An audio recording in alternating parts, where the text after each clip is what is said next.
Why were we put here? I think everyone wants to know, why were we put here? Why are we on Earth? My purpose in life is to live a normal life, to be a citizen, a productive citizen. Intentar pasar por la vida de la manera más desapercibida posible. I don't fully know why I'm here, but I enjoy that. I enjoy knowing that because then that creates endless possibilities for myself. I would like to make a difference, even if it's only in one life. I'd prefer to do more. Because I think the meaning of life, in my opinion, is to find something that you're passionate about and use that passion to make the world around you a better place.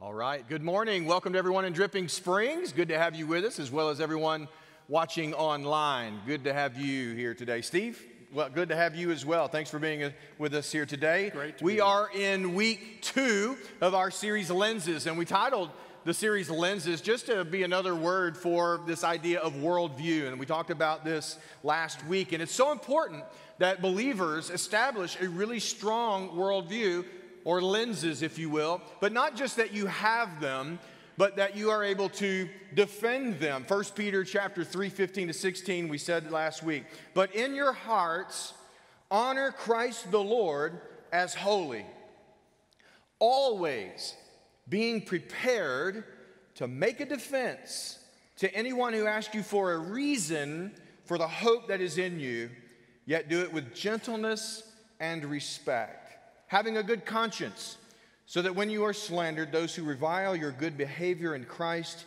may be put to shame. So he says, be prepared, make a defense to anyone with reasoning for the hope that you have within you. So one thing that we want to do in this series, we've structured the series in a certain way, but one thing that you should know, and I think everyone, this makes sense, is that we can't really answer every question. This is an enormous topic, and 4 weeks just doesn't do it justice. So this series is not structured trying to answer every question or satisfy every curiosity, but hopefully what we hope this series is doing is it starts something in you. It starts a pursuit, and all of us may travel down different questions and answering different questions that we ourselves have. But hopefully this is a starting point, and we hopefully are providing you resources and opportunities for you to begin your journey and begin to grow and having these lenses, but not only that, but be able to defend them.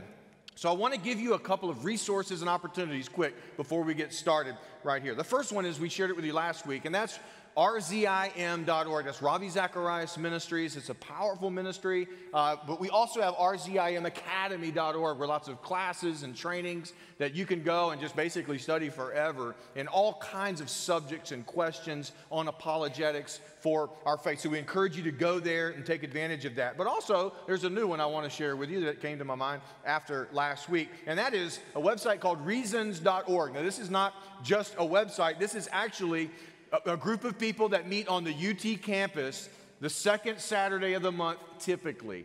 But you need to go to the website and find out when they're meeting. We have a number of people in our church that are a part of this ministry, and they meet at the Longhorns for Christ building on the UT campus, 10 a.m. to noon on the second Saturday of each month, typically. But for more information about that and speakers that they bring in all the time, go to reasons.org. We encourage you to be a part of that. A couple of books I want to mention to you as well. These have the power of paradigm shifting in your life. They can really impact you in a really big way. They did in my life, and there's two that I'd really like to point out. One is Total Truth by Nancy Pearcey. And if you're talking about lenses and why lenses are important and even how to establish good lenses and even defend them and the whole argument behind that, and you're going to the beach this summer, read that book, all right? If you have not read that book, read it on the beach. Some of you are going, no way, I need something else, but a story. But this is a powerful book. This could really radically change your whole perspective. I think that you'll see that. But also another one that changed my life in the 90s, Chuck Colson and Nancy Pearcey, How Now Shall We Live? Chuck Colson talking about what the church struggles with today in our modern society, almost like a modern prophet dealing with our day. I couldn't recommend two better books for you to read. So I would encourage you, if you haven't read these, go check those out. Another resource that you have is Right Now Media. Now, most of you know, this is the Netflix of Christian teaching. The best that someone can collect, the video teaching of all the best teachers in America that I can find. They have collected them all and created sort of a Netflix of Christian teaching. And if you go on rightnowmedia.org, you can sign up on our website and get the free subscription. We've paid for it for you, and we offer it to anybody here. If you're listening online, go there. You have it for free. You just have to go to our website and sign up. What you'll do is you'll go to Right Now Media. It'll take you to the website. You can look at the tab, the menu tab, and there's an apologetics section on there, unlimited.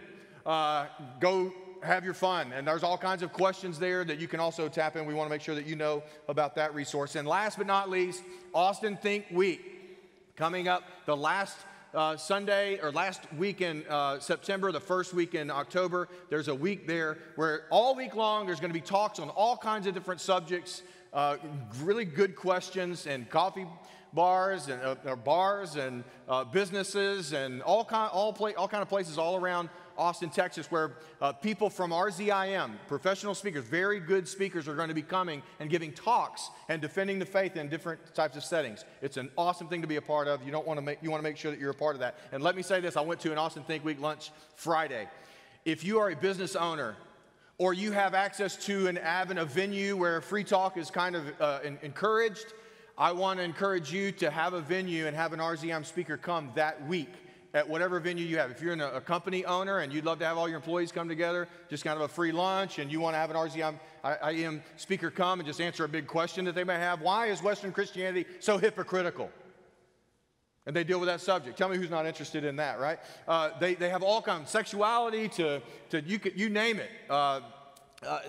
Very intriguing type questions that they answer, and they do it in a very gentle, non-hard sell kind of way. And if you have a venue that you would like to have an RZIM speaker come and just talk to people in a very respectful way, then talk to me. Let me know after this. I would love to talk to you about getting you a speaker to come to that venue, and I would encourage you to do that. This series, we broke it down into the 4 elements of a worldview, that these questions need to be answered to establish a good worldview. 4 of them. Week 1, we talked about origin. Where did we come from? How did we get here? That's the question we sought to get started last week. This week is going to be purpose, meaning. Next week, morality. Does your morality, your system of morality, fit reality? We're going to be talking about some of those kinds of things next week. And then last, destiny. Where's this all going? So these are the questions that we're trying to deal with. This week is purpose, meaning. Why? Not how did we come to be, but why do we exist? Big question. It's a really big question. I want to take you to the Westminster Catechism, question number 1. And they ask this question: what is the chief and highest end